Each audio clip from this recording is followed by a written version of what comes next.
pessoal, boa noite. Vou virar aqui para mim, inicialmente. Vamos começar 4 minutos antes para... Olá, Ana Rita, boa noite. Colocando aqui as luzes no lugar. Como vão vocês? Muito frio aí em São Paulo? Olá, Fátima, boa noite a todos e a todas. Pessoal, é o seguinte, eu vou começar porque as pessoas vão entrando e a gente já vai iniciando o tema de hoje. Vocês viram que eu coloquei pontos que desafiam. O título, nosso tema de hoje. Pontos que desafiam. Depois vocês contam aí nos comentários se vocês têm alguma dificuldade em relação à execução de algum ponto.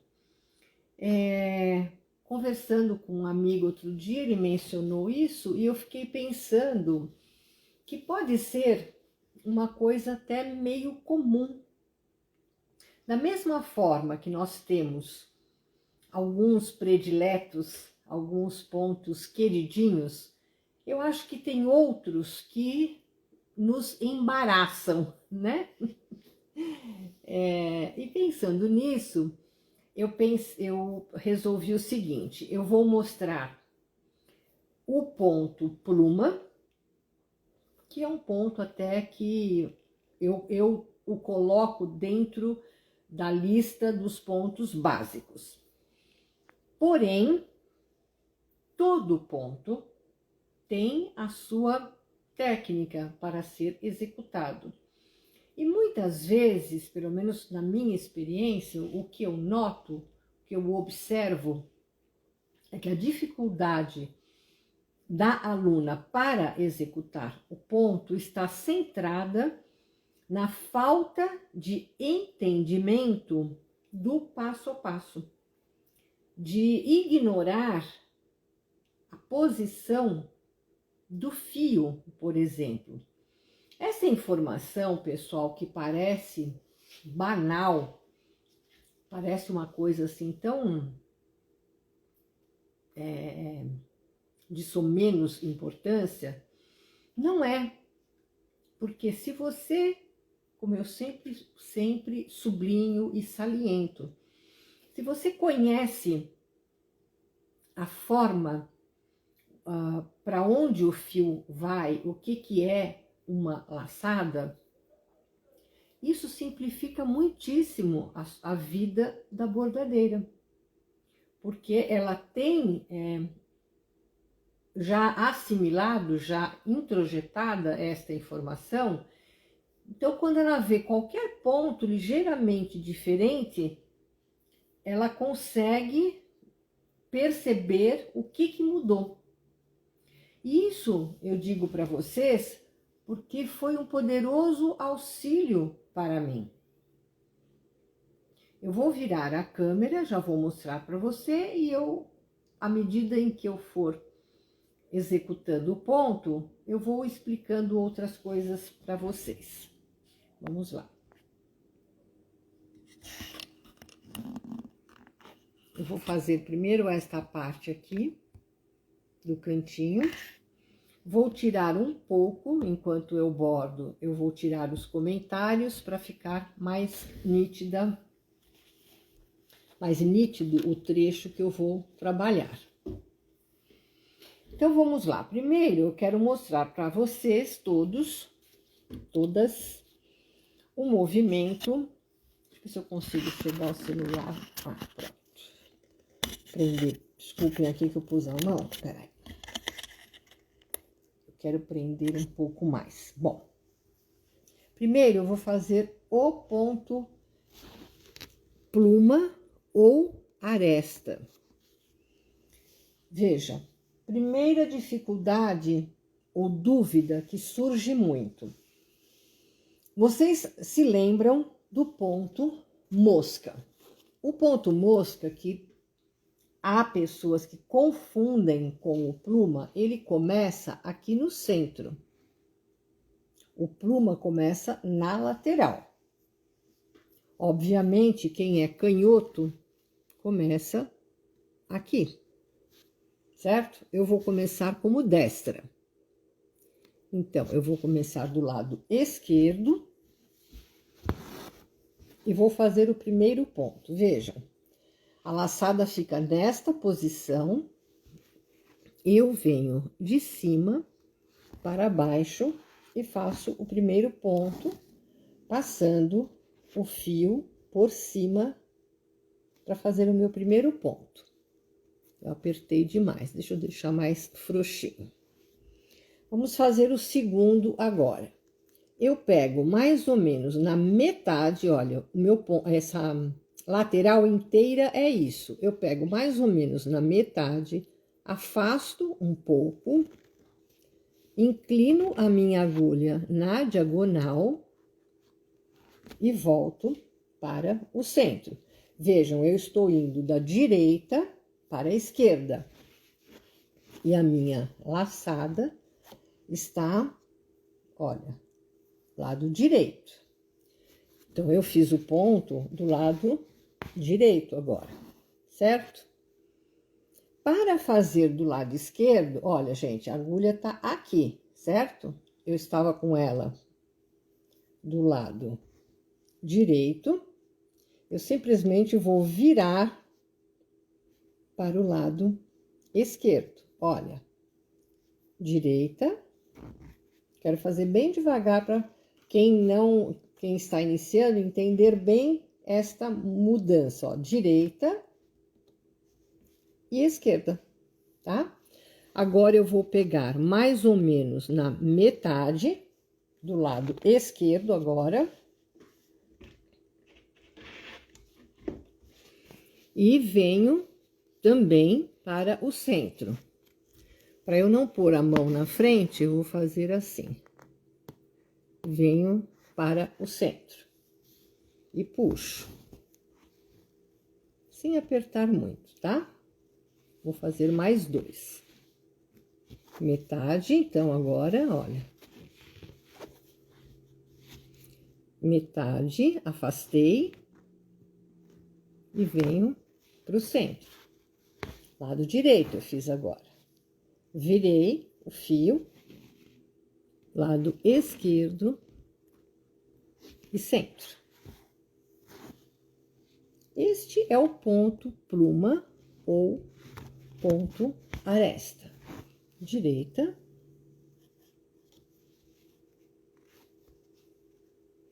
esquerda e direita, certo?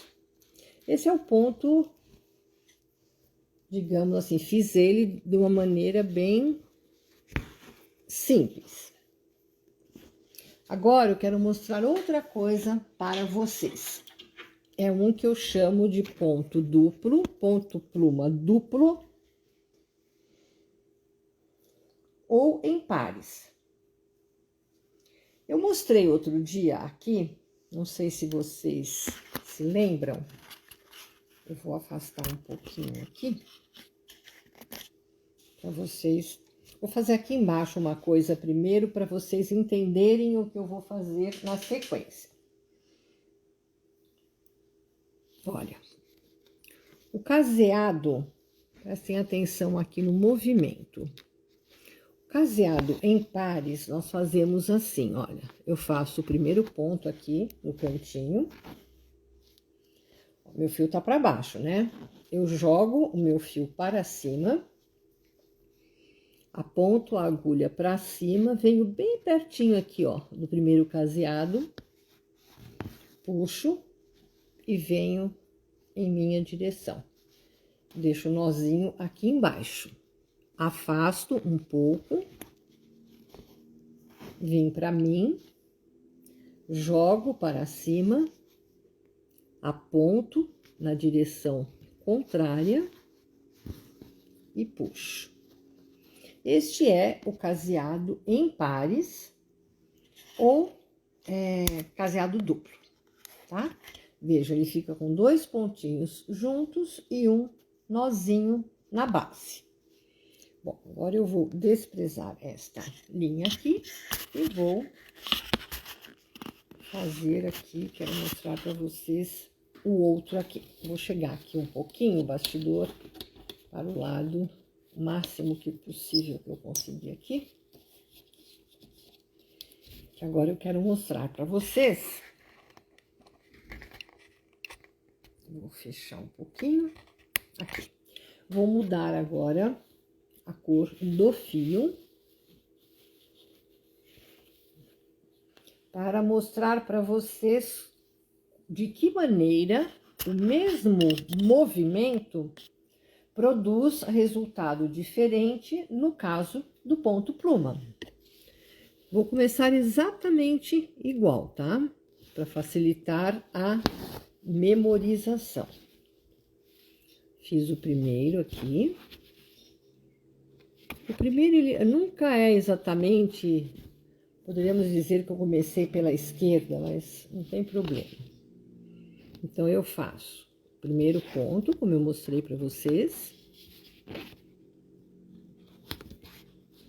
Fiz o primeiro aqui. Certo? Olha, laçada na parte inferior. Fiz o primeiro. Jogo o fio para cima, como eu acabei de mostrar para vocês. Venho aqui bem juntinho na base, só que aí vem a dica ou o truque. Vocês vão um pouquinho mais acima e abrem um pouquinho. Vocês não vão encostar como eu mostrei no ponto caseado, para ele ficar com este resultado aqui. Virei o fio para a esquerda, faço o primeiro ponto comum. Sempre nós vamos fazer um ponto pluma, base. Depois, eu vou jogar para cima, assim, jogo para cima, e não precisa fazer isso, peraí, deixa eu dar uma acertadinha aqui, ó, acertei, joguei para cima, venho aqui na base e abro um tiquinho, abro e faço um pouquinho maior, e puxo com delicadeza. Deu para entenderem o movimento? É exatamente o movimento que eu mostrei no caseado, só que aplicado no ponto pluma. Olha, jogo, base, abro e puxo. Eu gosto muito de fazer esse ponto. Eu já usei, alguém pode perguntar, né? Porque essa questão é inevitável. Mas como é que eu uso, aonde que eu posso usar este ponto? Eu usei num fundo de mar que eu fiz. Com uma linha branca, se eu não me engano, eu usei um fiozinho só, da Moliné, e eu usei para fazer tipo umas algas no fundo do mar. Ficou muito charmoso, gente. Antes de terminar, eu vou ver se eu pego o álbum que eu tenho, que dá para vocês observarem melhor. Às vezes é bom visualizarmos um trabalho completo, né? Vamos dizer assim, não é completo num outro contexto, porque fica mais fácil do que olharmos assim de forma que nos força a abstrair, porque a gente tem que imaginar como é que fica pronto. O que vocês acharam? Vocês gostaram? Deixa eu ver aqui o que o pessoal tá falando para eu seguir. Deixa eu ver quem mais entrou. Quem mais tá aí? Fátima Randall, Mariângela. Bom, vou fazer mais um ponto agora. Bom, aí, vou colocar nessa posição aqui, que eu acho que fica mais fácil para eu... Vou virar aqui o bastidor, para ficar mais fácil mostrar o que é uma outra variação do ponto pluma. Eu não sei o nome dele em português, aliás, não conheço.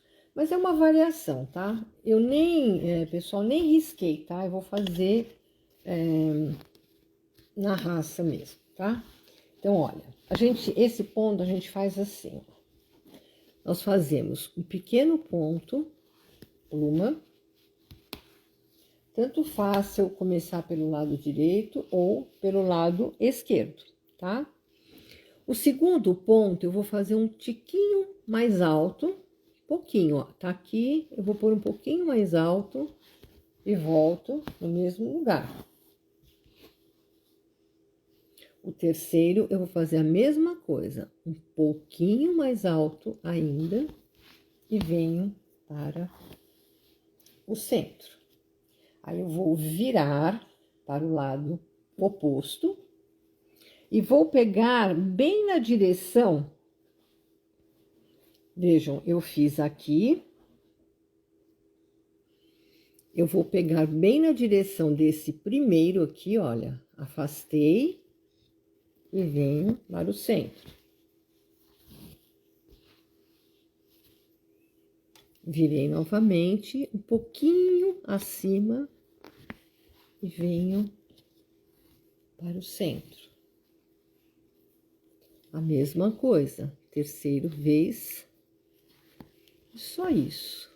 É uma variação, eu gosto muito do ponto. Eu dei uma viradinha para cá, para ele dar uma curvatura que eu queria, ó. Aqui, e venho aqui. Vamos lá, onde posso usar? Você quer fazer uma barra, por exemplo? Você pode fazer com esse ponto. Ou um galho, ó. Eu vou afastar aqui um pouquinho, mudar ligeiramente o centro. Vou colocar um pouquinho aqui para lateral, para formar um ramo, né? Por exemplo, se eu quisesse fazer uma coisa estilizada, eu venho aqui e faço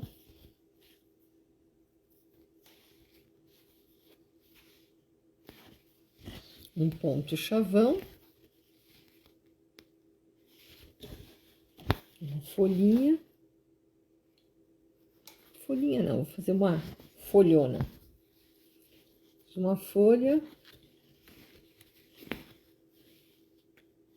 e fiz outra folha aqui, digamos. Quero fazer um ramo diferente, vai, tô com vontade de variar um pouco aqueles formatos, né, tão manjados. Vou pegar uma outra cor que eu quero mostrar para vocês. Vou pegar agora, peguei um tom de laranja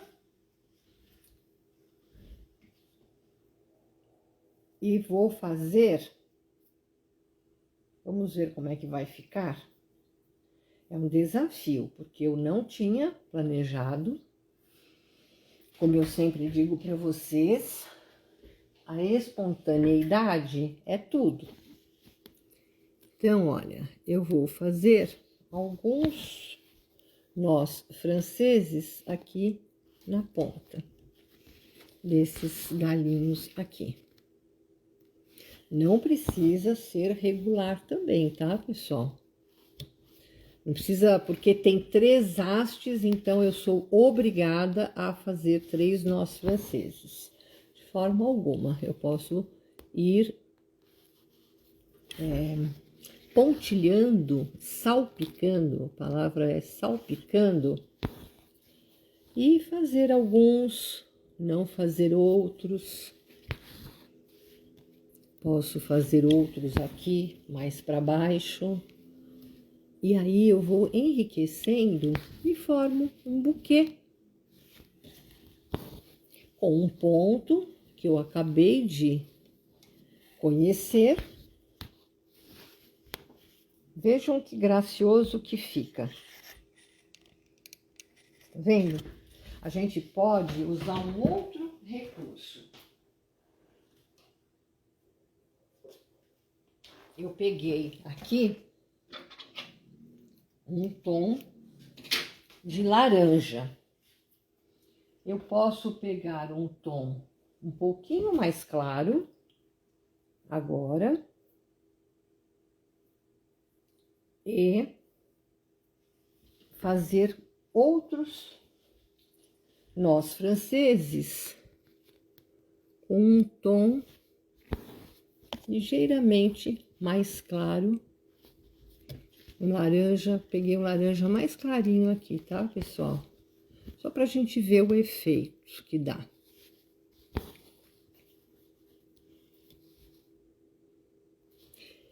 Eu estou fazendo aqui o nó francês, não como eu faço, tá, pessoal? Porque eu estou numa posição aqui que me dificulta.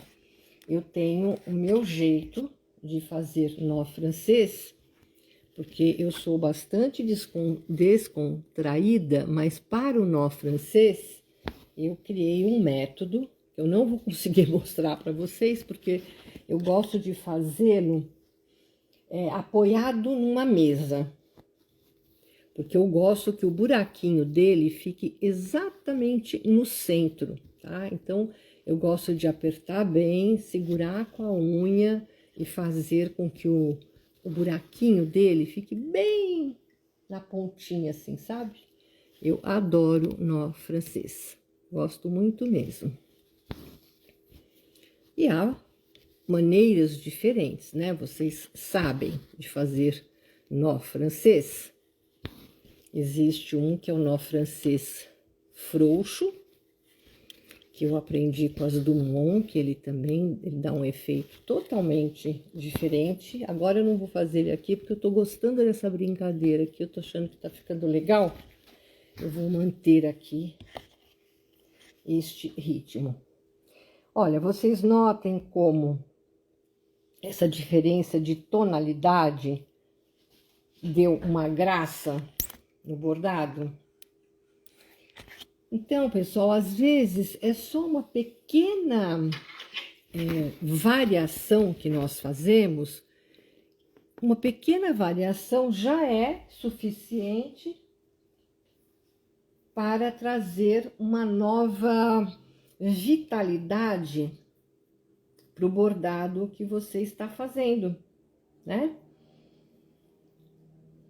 E isso é muito legal no bordado livre, porque nós não temos a obrigatoriedade. Olha que graça que ficou. Imaginem assim, depois vocês poderiam vir com outros ramos aqui, mais altos, mais baixos, e vocês já iam obter um efeito mais diferente ainda, né? Deixa eu ver aqui se eu consigo fazer um galho aqui com o amarelo. Deixa eu ver se eu faço com o amarelo ou se eu vou fazer mais umas folhas aqui. Não, folha não. Outro dia eu falei do ponto bengalinha, fazer umas bengalinhas aqui. Eu mostrei para vocês naquele coração o ponto bengalinha, né? Eu falei para vocês que ele não é um ponto difícil. Vou levantar aqui assim. Ele é, de fato, rigorosamente, ele é um meio ponto corrente. Olha, tô aqui, viro a agulha, aponto e faço um pequeno pontinho. Aqui eu fiz pro lado direito. Virei demais, gente, espera um pouquinho. Olha, vocês não têm ideia como alguns pontos são difíceis de fazer nesta posição. Porque a gente tem que prestar atenção no celular e também no bastidor. Então, às vezes fica muito difícil. Eu vou fazer viradinho pra cá, ó. Fiz a bengalinha. Eu, às vezes, faço este ponto, por exemplo, estou fazendo um sol. Já fiz o círculo do sol, usei ponto... muitas vezes eu começo com o ponto meio chevron, depois eu uso um pouco do creta. E aí, para fazer assim, vamos pensar como se fossem gotas, né, saindo do sol, eu gosto muito de usar este ponto aqui. Porque ele dá uma gracinha no bordado, uma graciosidade, que eu gosto demais, viu, pessoal? Tá muito pititico aqui, ó. Olha. Vejam como este ponto dá uma graça num canto de bordado. Gostaria que vocês comentassem. Eu vou ativar aqui os comentários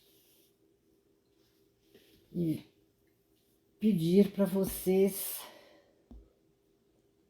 me dizerem o que vocês estão achando.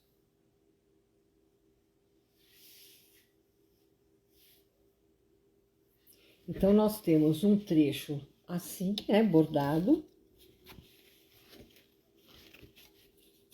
E vejam como eu também posso imaginar uma coisa assim, né? Uma lateral, você pode usar, por exemplo, vamos pensar, se eu quisesse fazer uma peça de roupa, uma camiseta, por exemplo, deixa eu virar ele assim, ó. Olha.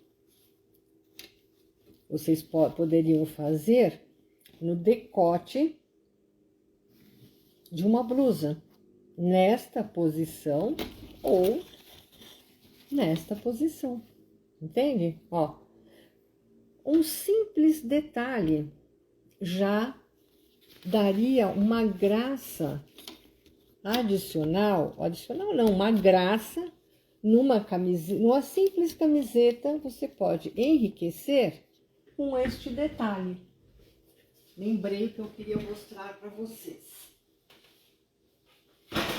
Falei que eu ia mostrar este ponto, que é o pluma duplo. Espero que eu consiga mostrar para vocês. Espera aí. Olha. Vou descer um pouco. Vocês estão vendo aqui? Olha. Vocês estão vendo? Aqui é uma mistura deste pluma duplo, que eu apresentei para vocês agora. Deixa eu levantar o celular. Olha. Vejam a riqueza que eu sempre ressalto. Aqui eu fiz um pouco do ponto mosca e depois alternei com este outro que eu mostrei para vocês agora. Aqui, olha, deixa eu levantar aqui para vocês. Olha, vejam aqui, essa caída aqui. Tem um monte de bengalinhas. Vejam como ele dá um efeito. Vocês querem fazer uma cachoeira, por exemplo? Vocês podem utilizar esse ponto. Notem aqui o ponto creta feito na horizontal. Um coral feito só com rococós. Yara Reis, veja isso, Yara Reis, hashtag Yara Reis. E aqui é um polvo, gente, que eu adoro esse polvo aqui, que eu fiz com restos de um fio, aquele fio que a gente usa para fazer cachecol de tricô. E eu imaginei a forma de um polvo, bordei o olho dele, as ventosas. Este é um fundo de mar que eu bordei. Aqui eu usei um fio também apropriado a tricô e crochê e fui incrementando como se fosse um fundo de mar.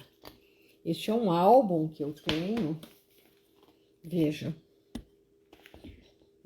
Essa aqui é a capa do álbum,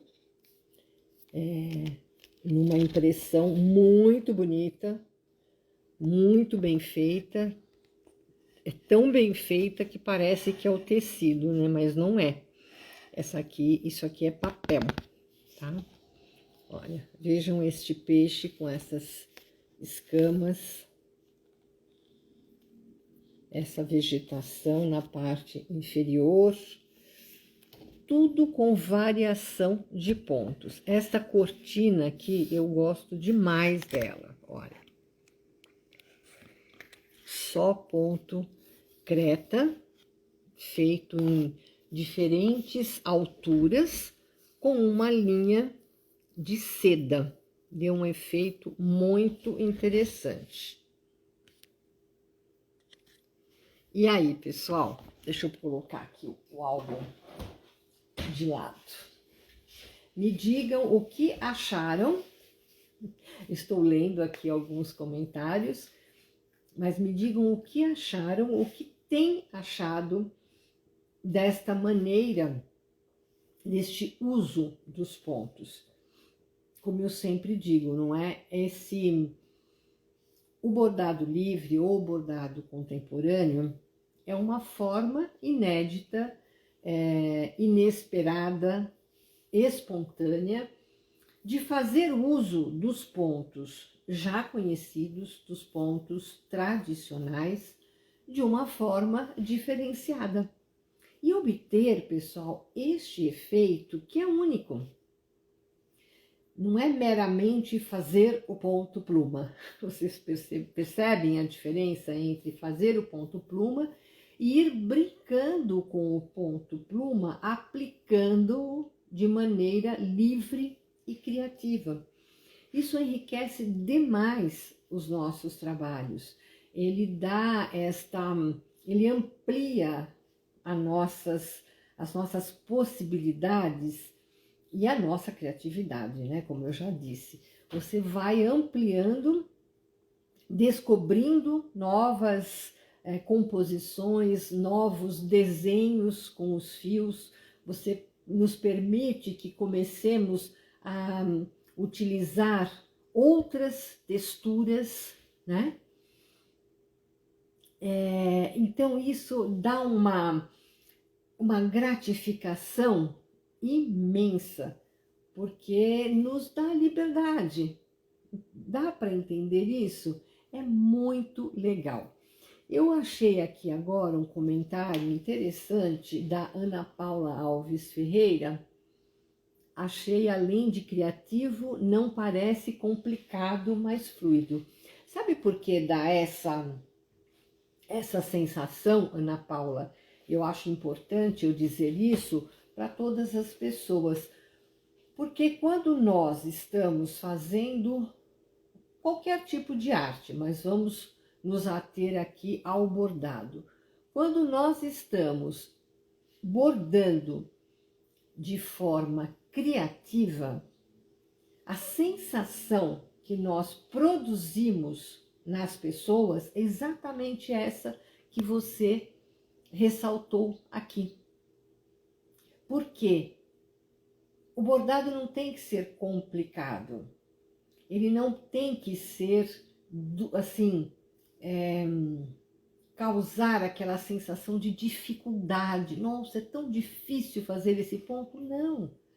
Tem que ter leveza, tem que ter graciosidade, como eu usei agora há pouco, tem que ser, sabe, fluido, como você falou, porque é esta feitura, esta maneira de bordar de forma espontânea é que a decorrência é esta fluidez, essa sensação de liberdade e de você perceber que você está muito perto, se você persistir, de chegar a um bordado autoral, de um bordado único, com a sua cara, com a sua fisionomia, com a sua assinatura. E este bordado, este resultado que você alcançar, é o seu resultado. Não há nada semelhante, é uma criação única. E é isso que eu faço, tem algumas pessoas aqui que já são minhas alunas, com o método, o sentido dos pontos. Porque nós precisamos ter metodologia para desenvolvermos esta desenvoltura. É um paradoxo, né? Porque, bom, é livre, mas eu tenho que ter técnica, eu tenho que ter metodologia? Sim. Nós precisamos ter o amparo de um método eficiente, original, pertinente e sério, resultado de pesquisa e de experiência de longos anos dando aula, porque você se apoderando desta metodologia, mais para frente você conseguirá ser uma verdadeira artista. Este é o meu convite para vocês. Vem com a gente na metodologia o sentido dos pontos. Fica aí o meu convite e eu acho que vocês vão aproveitar muito. Gente, hoje é quinta-feira, estamos quase no final de semana. Quero desejar uma excelente sexta, sábado e domingo para todas vocês. Terça-feira, não esqueça, as lives, não esqueçam, as lives são no meu canal do YouTube. Vão lá, prestigiem também, os conteúdos são um pouco diferentes daqui, vocês sempre terão o que aproveitar. Boa noite e bom descanso para todas nós. Tchau, tchau.